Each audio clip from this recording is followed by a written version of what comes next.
अच्छा भाइयों, नमस्ते, जय माता दी। देखिए, मैंने पिछले वीडियो में आपको संबंध पढ़ाया था, ठीक है। आज हम आपको पढ़ा रहे हैं कि कौन से संबंध फलन होते हैं। पहले तो आप ये समझ लीजिए, संबंध फलन कब होता है, संबंध आर फलन कब होगा, ठीक है। क्रमित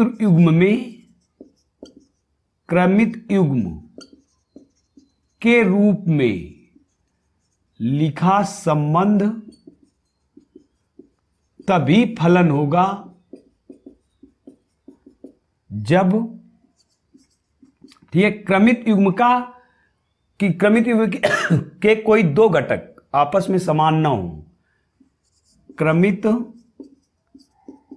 युग्म के दो घटक का प्रथम अवयव समान ना हो, तभी वो फलन होगा।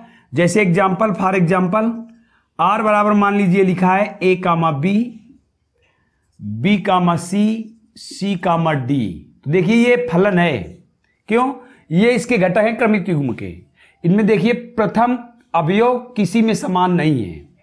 क्रमित युग्म के घटकों में कोई दो अवयव आपस में समान ना हो, प्रथम घटक यदि समान नहीं है तो फलन कहलाता है, और यदि समान है तो फलन नहीं कहलाता, ठीक है। कोई संबंध फलन कब होता है? कोई संबंध फलन तभी होता है, सीधे सीधे आप समझिए, कोई भी संबंध फलन तभी होता है यदि वो क्रमित रूप में लिखा जाए और उसके भुज के अवयव समान न हो, अर्थात भुज के अवयव की पुनरावृत्ति न हो, तो वह संबंध फलन होता है, ठीक है। इस संबंध में प्रांत क्या होंगे? प्रांत होंगे भुज के अवयव, और परिसर क्या होंगे? कोटि के अवयव। ध्यान रखना, यदि इसका हमें प्रांत लिखना हो तो प्रांत क्या हो जाएगा? ए बी सी, ये भुज के अवयव प्रांत हुए। और परिसर क्या होगा? परिसर कोटि के अवयव होंगे, बी सी डी, ये तुम्हारे हो गए परिसर। तो आप याद रखोगे ना, कोई भी संबंध फलन कब होता है? जब क्रमित रूप में लिखे किसी संबंध में भुज के अवयव समान ना हो। यदि भुज के अवयव समान है तो फिर वो फलन नहीं होगा, यदि भुज के अवयव समान नहीं है तो वह फलन होगा, ठीक है। फिर इसके बाद तब प्रांत क्या होता है? भुज के अवयवों का समुच्चय प्रांत कहलाता है, और कोटियों के अवयवों का समुच्चय परिसर कहलाता है, ठीक। अब आप क्वेश्चन देखिए, अब हम आपको क्वेश्चन बता रहे हैं। पहला क्वेश्चन देखिए, एनसीईआरटी बुक का प्रश्नावली 2.3 है। जैसे पहला क्वेश्चन है, निम्न संबंधों में कौन से फलन है, कारण का उल्लेख कीजिए। यदि संबंध एक फलन है तो उसका परिसर ज्ञात कीजिए। कह रहा है निम्न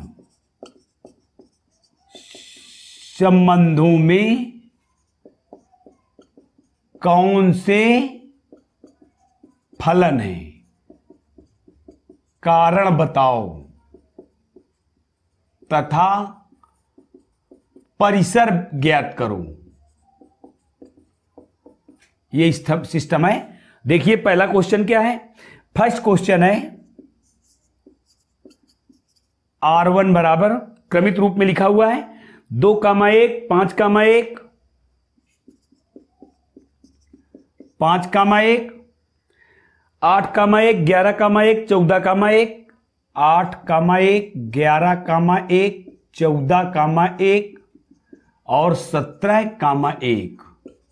ये हुआ R1। दूसरा R2 बराबर क्या होगा? R2 बराबर, R2 दिया है हमें 2,1, 4,2, 4,2, फिर इसके बाद 6,3, 8,4, 8,4, 10,5, 12,6, 14,7, 10,5, 12,6 और 14,7। ये हुआ थर्ड है। R3 क्या है? R3 है 1,3, 1,5, 2,1,3, 1,5 और 2,5। अब देखिए इनके आंसर, हमें क्या करना है, कह रहा है निम्न संबंधों में कौन से फलन है कारण सहित बताओ तथा परिसर भी याद करो। और देखो पहला आपका फलन है, क्यों, क्योंकि देखिए क्रमित युग में लिखे इस संबंध R1 में भुज का कोई भी अवयव दो बार नहीं आया, एक ही बार आया है, अतः यह फलन है। तो आप यहां आंसर में क्या लिखोगे, आंसर में लिखोगे R1 फलन है। क्यों फलन है, क्योंकि क्रमित रूप में लिखे किन्हीं दो क्रमित युग्मों के प्रथम घटक समान नहीं है, क्योंकि किन्हीं दो क्रमित युग्मों के प्रथम घटक समान नहीं है। तो R1 फलन है मेरा। क्यों फलन है R1, आप समझ गए ना, क्योंकि देखिए ये क्रमित युग्म है, किन्हीं दो क्रमित युग्मों के प्रथम घटक का मतलब भुज के अवयव, प्रथम घटक का तात्पर्य है भुज के अवयव, भुज के अवयव समान नहीं है, इसलिए R1 फलन है। ठीक है, इसका परिसर क्या होगा, परिसर आप लिखोगे तो परिसर क्या है, एक ही है परिसर इसका। देखिए इसका परिसर क्या है, कोटियों के अवयवों का समुच्चय। तो कोटि में प्रत्येक घटक में कोटि हमारी एक है, प्रत्येक क्रमित युग्म में कोटि क्या है, एक है, तो इसका परिसर हो गया एक। ये फर्स्ट नंबर हो गया। सेकंड नंबर देखिए आप R2 में, R2 भी फलन है, फलन है क्योंकि किन्हीं दो क्रमित युग्मों के प्रथम घटक समान नहीं है। जब प्रथम घटक समान नहीं तो ये भी फलन है। अब इसका परिसर क्या होगा, इसका परिसर देखिए आप, तो इसका परिसर क्या है, 1 2 3 4 5 6 7, 1 2 3 4 5 6 7। थर्ड नंबर में आइए तो R3 फलन नहीं है, R3 फलन नहीं है। क्यों नहीं है, क्योंकि क्रमित युग्म के घटक समान है, के प्रथम घटक समान है, के प्रथम घटक समान है। देखिए ये R3 में देखिए आप प्रथम घटक समान है, ये दोनों समान है, इसलिए फलन नहीं है। पहला और दूसरा हमारा फलन हुआ। अब इसमें जब फलन नहीं है तो परिसर लिखने की आवश्यकता नहीं है, इसलिए इस प्रकार आपका पहला क्वेश्चन कंप्लीट हो गया। अब आप देखिए दूसरे क्वेश्चन में हमें फलन दिए। फलन को हम किससे लिखते हैं, एफ ऑफ एक्स से फलन को प्रदर्शित किया जाता है। फिर समझ लीजिए आप, फलन को हम लिखते हैं एफ ऑफ एक्स से, एफ ऑफ एक्स से फलन को प्रदर्शित करते हैं। y बराबर एफ ऑफ एक्स होता है, जहां x प्रांत है और y क्या है, y परिसर है। ठीक है, तो क्वेश्चन क्या है, निम्नलिखित वास्तविक फलनों के प्रांत तथा परिसर ज्ञात कीजिए। प्रश्न है निम्न फलनों के परिसर और प्रांत ज्ञात करो, ये क्वेश्चन है। ठीक है, और वास्तविक कह रहा है, वास्तविक फलन है, जबकि हम आपको सीधे सीधे बता रहे हैं x belong to real number है, वास्तविक संख्याओं के लिए बता रहा है। पहला क्वेश्चन क्या है, पहला क्वेश्चन है एफ ऑफ एक्स बराबर माइनस मॉड ऑफ एक्स, और दूसरा क्वेश्चन है एफ ऑफ एक्स बराबर रूट 9 माइनस एक्स स्क्वायर। ठीक, अब आप इसका आंसर देखिए, एफ ऑफ एक्स बराबर माइनस मॉड ऑफ एक्स है। हमें क्या निकालना है, परिसर और प्रांत। तो पहले प्रांत निकाला जाएगा, क्यों, क्योंकि प्रांत स्वयं एक्स होता है। तो हमें पता है एक्स बिलोंग रियल नंबर है, एक्स बिलोंग रियल नंबर, अर्थात इसका प्रांत क्या हुआ, इसका प्रांत देखिए प्रत्येक वास्तविक संख्या होगी, अतः प्रांत बराबर क्या होगा, आर हो जाएगा। प्रांत इसका आर हो जाएगा। सभी वास्तविक संख्याएं प्रांत हो जाएंगी। क्यों?